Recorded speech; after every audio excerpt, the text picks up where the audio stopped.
دوستو السلام علیکم۔ چلیں آج سبمیشن بیفور گاڈ کے متعلق بات کرتے ہیں، یعنی اللہ کا بندہ بننے کے متعلق بات کرتے ہیں۔ دوستو، قرآن کے مطابق ہماری زندگی کا مقصد اللہ کا بندہ بننا ہے۔ اب سوچنے کی بات ہے کہ یہ کیسے ممکن ہے؟ دوستو، یہ پروسیس تب شروع ہوتا ہے جب ہم خود پر، یعنی اپنی اصلیت پر کہ میں کیا ہوں، اور اللہ کی تخلیقات پر، یعنی اللہ کی کریشنز پر غور کرتے ہیں۔ اور اس پروسیس میں، یعنی اس غور کرنے کے پروسیس میں ہم اللہ کو پہچانتے ہیں۔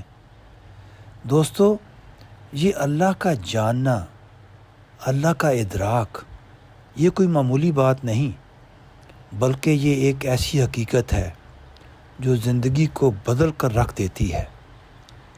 لیکن یہ شعور صرف انہی لوگوں کو حاصل ہوتا ہے جو اللہ کو تلاش کرنے کی کوشش کرتے ہیں۔ دوستو، اللہ کی تلاش ہماری فطرت کا حصہ ہے، یعنی یہ ہمارے اندر ایک ان بلٹ چیز ہے، اور یہی وجہ ہے کہ یہ فطرت ہمارے اندر کچھ بنیادی سوالات پیدا کرتی ہے۔ مثال کے طور پر، مجھے کس نے پیدا کیا؟ مجھے کیوں پیدا کیا؟ اور اس زندگی کے بعد میں نے کہاں جانا ہے؟ دوستو، ان سوالات کے جوابات کے بغیر حقیقی طور پر زندگی گزاری ہی نہیں جا سکتی۔ اور جب کوئی شخص ان سوالات کے جوابات ڈھونڈ کر اپنے خالق کو پہچان لیتا ہے تو وہ لمحہ، وہ مومنٹ اس کی زندگی کی خوبصورت ترین مومنٹ ہوتی ہے، اور اس کی زندگی کو ہمیشہ کے لیے بدل دیتی ہے۔ دوستو، یہ احساس اتنا زبردست ہوتا ہے کہ انسان خود بخود اللہ کے حضور جھک جاتا ہے، یعنی سبمٹ کر دیتا ہے۔ دوستو، یہ سبمیشن کا پروسیس یہ ون ٹائم ایکٹ نہیں، یعنی یہ ایک بار کا عمل نہیں ہے، بلکہ یہ ایک زندگی بھر کا سفر ہے۔ دوستو، ہم اس سفر کو ایک سیڑھی چڑھنے کے عمل کے طور پر دیکھ سکتے ہیں۔ یعنی پہلا قدم کیا ہے؟ اللہ کو پہچاننا اور اس کے حضور جھک جانا، یعنی سبمٹ کرنا، اس سیڑھی کا پہلا قدم ہے۔ اور جیسے جیسے ہم اللہ کے ساتھ اپنے تعلق کو مضبوط کرتے ہیں، یعنی بڑھاتے جاتے ہیں، ہم اس سیڑھی پر آگے بڑھتے رہتے ہیں، یعنی ایک سیڑھی سے دوسری، دوسری سے تیسری، یہ پروسیس ایسے کنٹینیو رہتا ہے۔ اور جتنا ہم اوپر جاتے ہیں، زندگی کا مطلب بھی اتنا ہی زیادہ واضح ہوتا جاتا ہے۔ اور آخر کار جب ہم ٹاپ پر پہنچ جاتے ہیں، یعنی اس لیڈر، اس سیڑھی کے ٹاپ پہ پہنچ جاتے ہیں، تو ہر چیز واضح ہو جاتی ہے۔ وہ سوالات جو کبھی حل نہ ہونے والے لگتے تھے، اپنے جوابات پا لیتے ہیں۔ دوستو، یہ سفر، یہ ڈسکوری کا سفر محنت اور مسلسل کوشش کا تقاضا کرتا ہے۔ اور اس سفر کے اندر دو اہم چیزوں کا سمجھنا بہت ضروری ہے۔ نمبر 1 کہ میں کون ہوں، یعنی اپنے وجود کے متعلق ہمیں ہر طرح کی کلیریفیکیشن چاہیے، یعنی مجھے پتہ ہونا چاہیے کہ میں جسم ہوں یا سول ہوں، میں کیا ہوں۔ اور سیکنڈلی، ہمارا اپنے خالق کے متعلق جاننا بھی بہت ضروری ہے۔